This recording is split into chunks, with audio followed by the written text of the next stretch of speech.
ആനുകാലികം ഇനി ആനകേറാമലയാകില്ല. അപ്പോൾ നമ്മുടെ എപ്പിസോഡ് 3 പോയാലോ? ഇന്ന് നമ്മൾ നോക്കാൻ പോകുന്ന ക്വസ്റ്റ്യൻ 2025 നടന്ന സെക്രട്ടേറിയറ്റ് OA മെയിൻസിൽ ചോദിച്ചൊരു ചോദ്യമാണ്. ചോദ്യം ഇതാണ്: 3 ദൗത്യങ്ങളിലായിട്ട് സുനിത വില്യംസ് ബഹിരാകാശത്ത് ചെലവഴിച്ച ദിവസങ്ങൾ 608 ആണ്.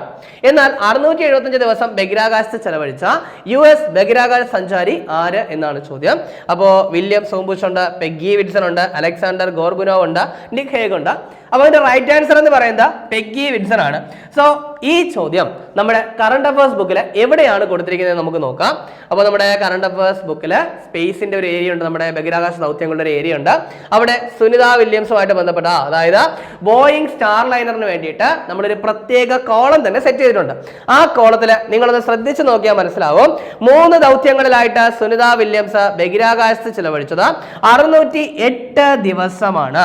ഇനി ഏറ്റവും കൂടുതൽ ദിവസം ബഹിരാകാശത്ത് ചിലവഴിച്ച വനിത എന്ന് പറയുന്നത് പെഗ്ഗി വിൽസൺ ആണ്. വെറുതെ പെഗ്ഗി വിൽസൺ എന്ന് പറയുന്ന പേര് മാത്രമല്ല കൊടുത്തിട്ടുള്ളത്, കൃത്യമായിട്ട് 675 ദിവസം എന്നുള്ള കാര്യം കൂടി കൊടുത്തിട്ടുണ്ട്.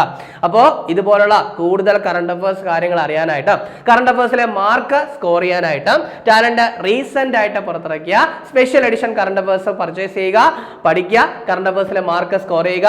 എന്തായാലും ആനുകാലികം നിങ്ങൾക്ക് ഇനി ആനകേറാമലയാകില്ല.